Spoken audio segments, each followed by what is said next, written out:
Ali est mahorais. Il vit depuis toujours sur l'île de Mayotte, quelque part au milieu de l'océan Indien.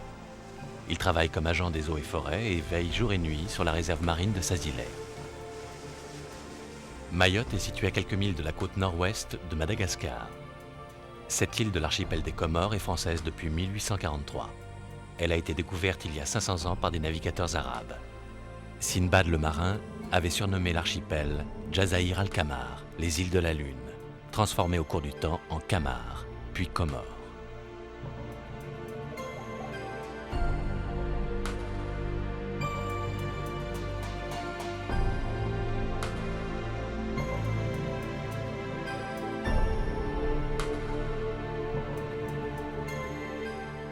La tortue marine est le trésor de Mayotte.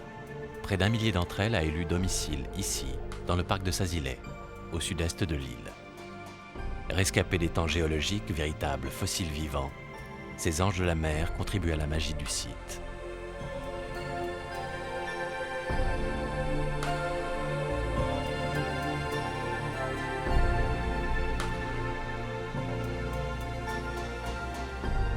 Très convoitées par l'homme, les tortues se sont raréfiées. Mais Ali veille désormais sur elles. Chargé de leur protection, il a fait de ce travail une passion pour laquelle il se dévoue totalement.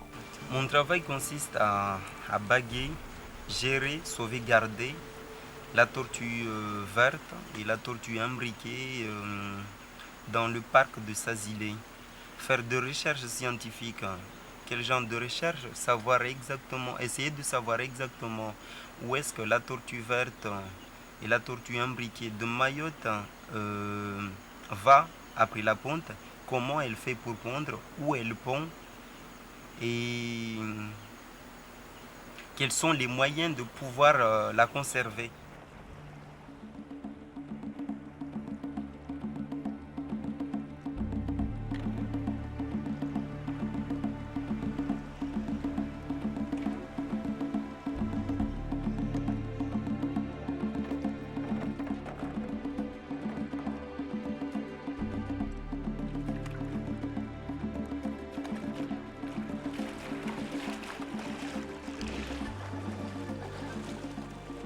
Les plages de Sazilay sont un des lieux préférés des tortues. Elles peuvent y pondre en toute tranquillité, sans craindre d'être dérangées.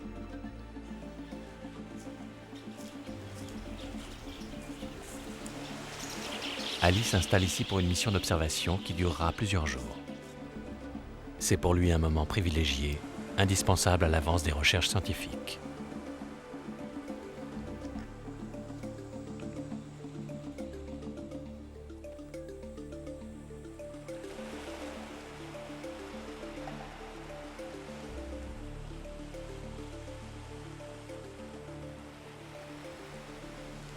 Depuis 2 ans qu'il travaille pour les eaux et forêts, Ali est souvent seul pour effectuer ce type de mission.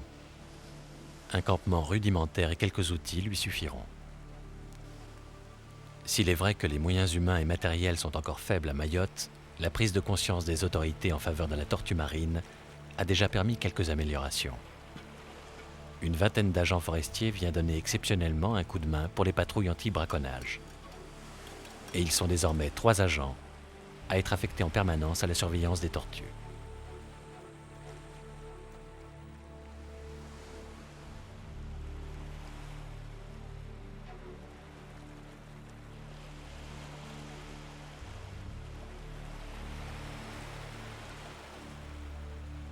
C'est dans l'obscurité de la nuit que les tortues choisissent toujours de pondre.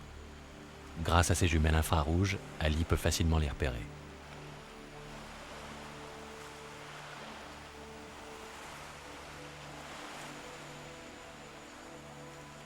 Après s'être hissée péniblement tout en haut de la plage, la tortue cherche un endroit sec pour creuser son nid.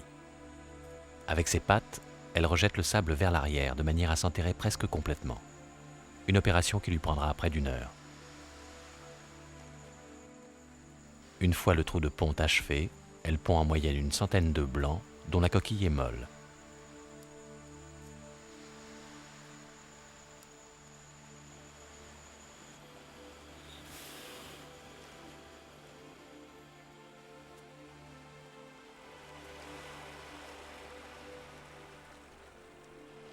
Ali attend qu'elle soit arrivée à mi-ponte pour procéder à la pose de la bague, car c'est le moment où elle est fatiguée, donc plus docile.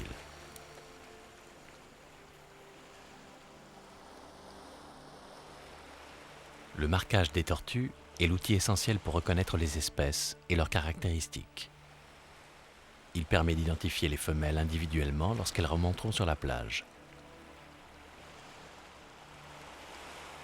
Grâce à ce marquage, cette tortue pourra être repérée et étudiée durant toute sa vie. La tortue verte peut mesurer jusqu'à 1,50 m de long et peser près de 275 kg. Ali rassemble ainsi un maximum d'informations qu'il reporte sur une fiche d'identification. Ces observations permettront de dénombrer les naissances et d'éventuelles migrations vers d'autres océans, car elles accomplissent parfois des voyages spectaculaires. Une d'entre elles, baguée en Europe, a été retrouvée sur les côtes du Mozambique. La ponte terminée, la tortue ramène doucement le sable sur les œufs pour combler totalement le nid. Épuisée, elle repartira ensuite vers la mer.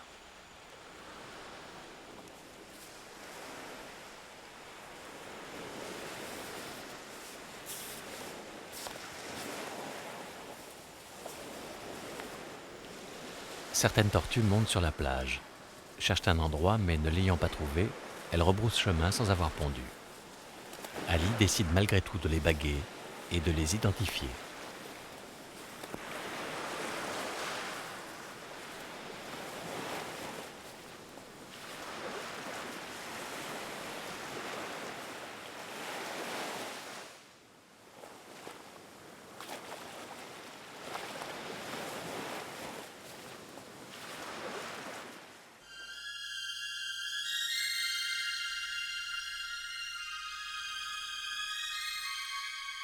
C'est au lever du soleil, 2 mois après la ponte, que les petits font surface.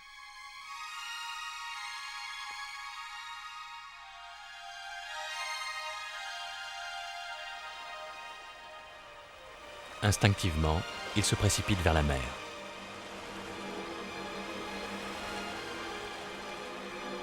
Les plus hardis ne feront pas le régal des oiseaux prédateurs. Les plus chanceux échapperont aux poissons affamés. On a évalué à 1 pour 1000 le nombre de ces petites tortues qui atteindront l'âge adulte, soit 15 ans, l'âge de la reproduction. Une fois dans l'eau, seules les femelles retourneront un jour sur la terre. Les mâles, eux, ne quitteront jamais plus la mer nourricière.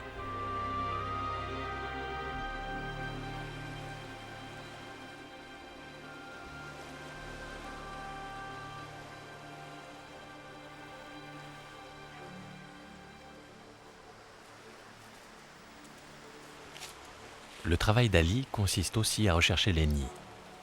À l'aide d'un bâton, il repère ceux dont les œufs ont éclos pour compter le nombre des naissances.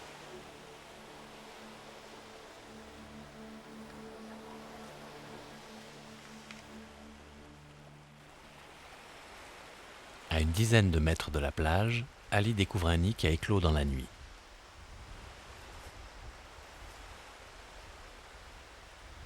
Il dégage l'épaisse couche de sable qui le recouvre pour chercher les coquilles.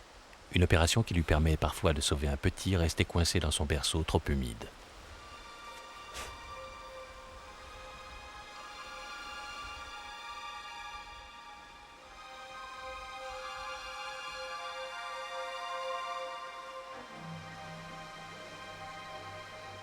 Dans une saison, la tortue vient en moyenne déposer 3 fois ses œufs, à 13 jours d'intervalle, et souvent presque au même endroit.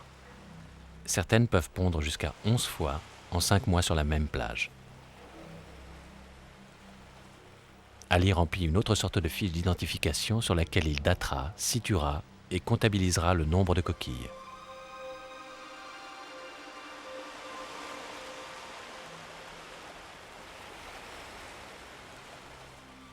Les tortues ne choisissent pas toujours l'endroit idéal. Parfois, elles pondent trop près du rivage. Les fortes marées inondent alors les nids et les détruisent. Ali découvre avec déception ces dizaines de petits qui ne verront jamais le jour.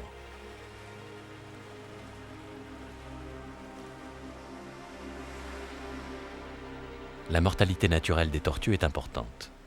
En plus de la marée, les petites tortues ont d'autres ennemis comme les crabes ou les rats. Ils parviennent à se frayer un passage dans le sable, atteignant le cœur du nid et dévorant les œufs et les petits tout juste nés.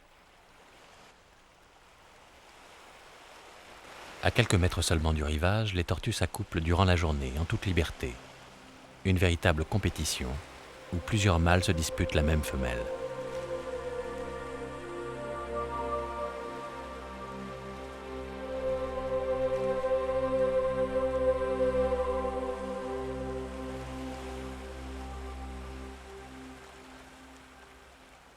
Les œufs et forêts, ça m'avait tellement, ça me plaisait tellement bien dès le début parce que d'abord, eau, ça voulait dire pour moi nager et que quand j'étais petit, j'aimais nager. On me trouvait tout le temps à la mer en train de nager et on me disait c'est dangereux, mais moi ça me plaisait.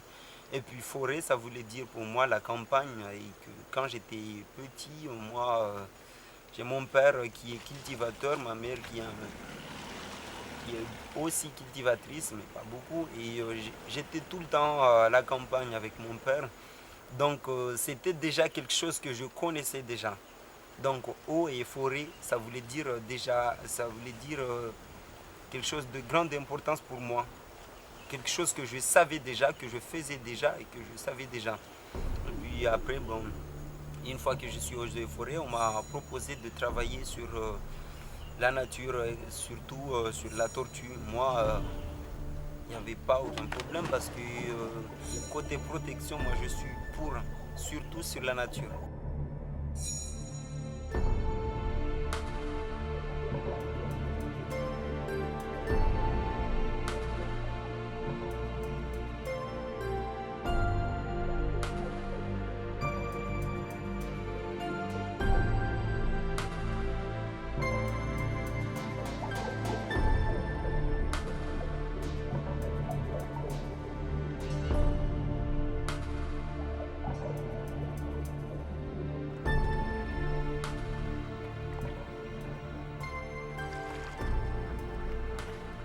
La richesse de la faune sous-marine dans cette partie de l'océan Indien fait de Mayotte un véritable paradis aquatique.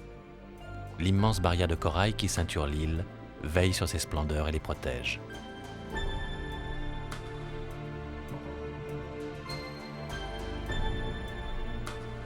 Le lagon, d'une superficie de 1500 km², est un des plus grands du monde.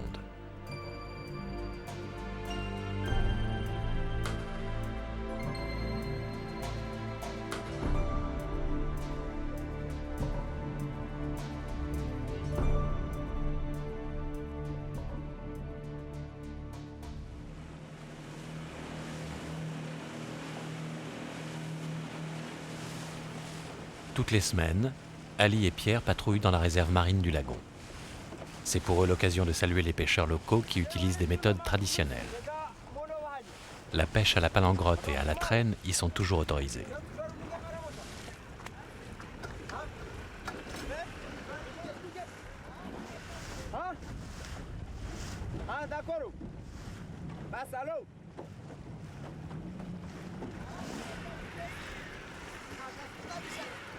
Estime partagée entre tous ceux qui aiment et respectent la nature.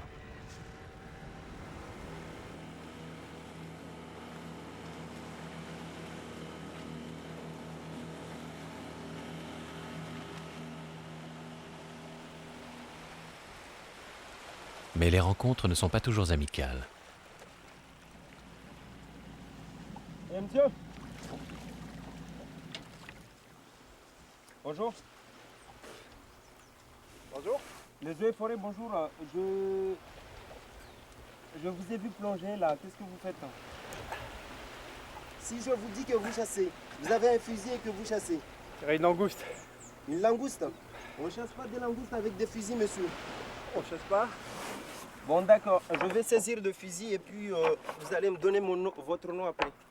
Est-ce que vous, ça vous dirait de me donner votre fusil que vous avez laissé là?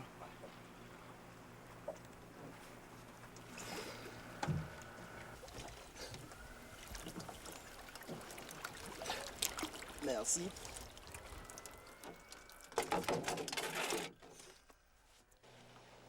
La pêche au fusil harpon est strictement interdite, car anti-écologique. Trop sélective, elle élimine les plus beaux spécimens, souvent On a reproducteurs. causé là 10 minutes en cherchant notre chien et il se trouve que là il est intéressé, il a fait une langouste, et voilà, c'est ça. Mais Il n'y a pas de problème, je comprends très bien, on reconnaît tout ce que vous voulez. Nous sommes très compréhensifs, nous savons qu'on n'a pas le droit de faire ça. Monsieur, je vous ai Les dit- braconniers risquent une amende qui peut s'élever à 4 000 francs et se faire confisquer leur bateau. Vous n'avez pas vu un chien Vous jaune n'avez pas avec, vu un chien jaune, on j'ai le pas cherche vu un depuis chien, 4 moi. jours. harnais et un collier? J'ai pas vu un chien, moi. Eh bien c'est dommage parce qu'on était venu pour ça. Ces carapaces et ces tortues naturalisées auraient probablement fait la joie de quelques touristes en mal de décoration murale. L'écaille de tortue est très prisée. On en fait des boîtes ou encore des montures de lunettes. Ce butin a été saisi sur un boutre et aurait rapporté une belle somme d'argent à ces revendeurs clandestins.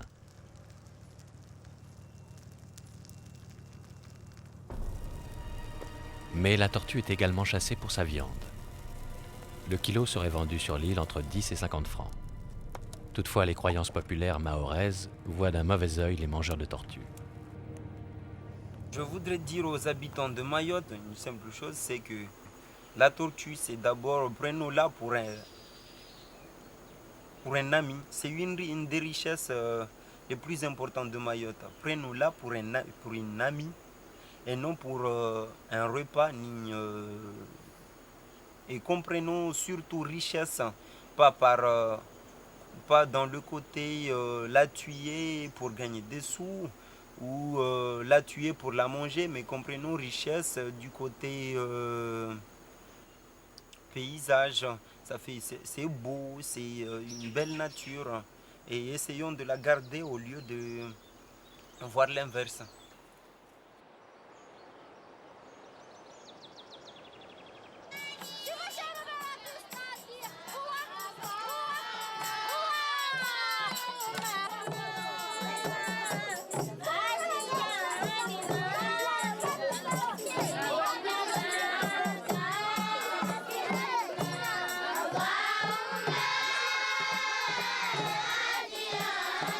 Les Mahorais ont conservé intactes la plupart de leurs traditions. Ils aiment conter de vieilles histoires, mais surtout célébrer avec faste tous les événements de la vie. Les fêtes sont très fréquentes dans l'île. Bien que l'islam ait pris une place considérable dans tout l'archipel, où près de 99% de la population est musulmane, certaines pratiques animistes sont encore observées.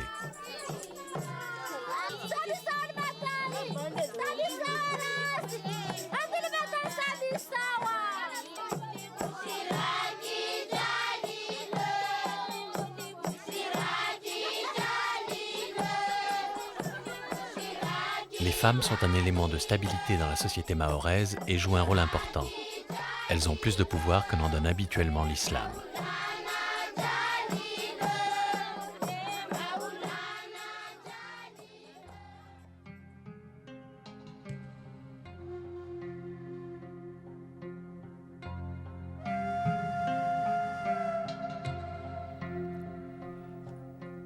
Ali aime aussi parcourir les sentiers de ce paradis tropical, le mont Chungi. Dans cette réserve terrestre, sorte de conservatoire naturel, on peut trouver des plantes mais aussi des animaux issus des temps anciens. Un foisonnement d'espèces les plus rares, comme les maquis, cousins des grands lémuriens malgaches. Ils vivent en troupe et habitent dans des troncs d'arbres qu'ils ont creusés. D'ordinaire très sauvages, ils se laissent facilement approcher dans cet endroit, car ils s'y sentent en sécurité.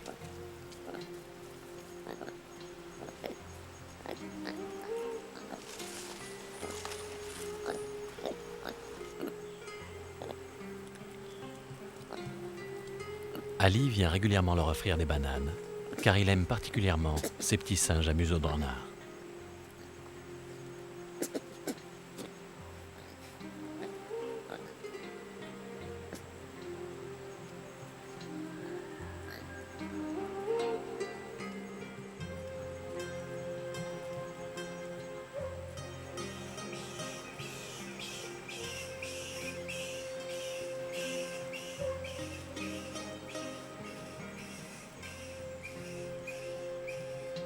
Dans ces terres lointaines, l'abondance des fruits sauvages fait aussi le régal des roussettes, une espèce de chauve-souris géante exclusivement végétarienne.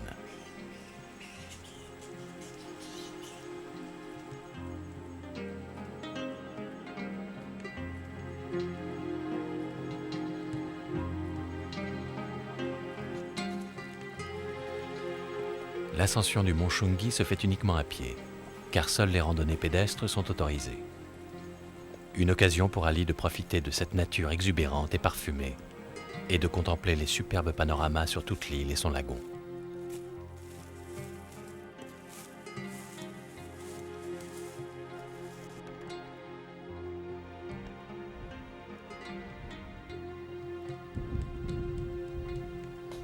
J'aime mon travail et je dirais même que je l'aimerai toute ma vie. C'est un travail qui me plaît et qui me plaît pourquoi? Parce que c'est un travail qui consiste à sauver une nature qui est dans mon propre île. Donc c'est déjà quelque chose pour moi. Pouvoir servir à son île du côté de la nature, moi, ça me plaît tellement. Et puis, je ne sais pas si un jour ou l'autre, j'aurai autre chose. Je ne crois pas du tout, j'espère pas. Et j'ai envie de continuer dans mon travail. De continuer à baguer les tortues, à vivre avec les tortues, à nager avec les tortues et à faire tout ce que je peux avec les tortues. Et sans oublier l'autre nature, la forêt, les poissons, la protection du lagon et tout ça.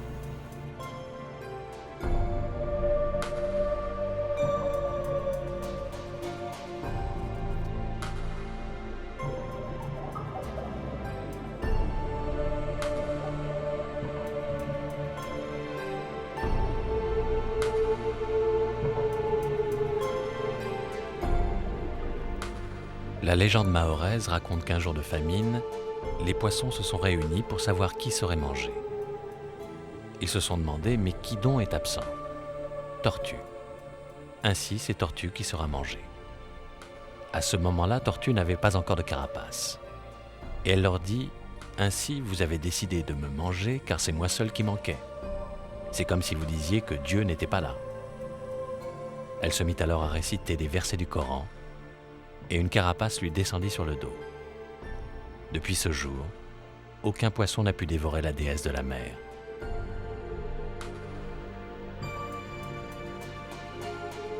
Tant qu'il y aura des hommes comme Ali pour veiller sur le trésor de Mayotte, la légende des tortues de Sazilé sera toujours vivante.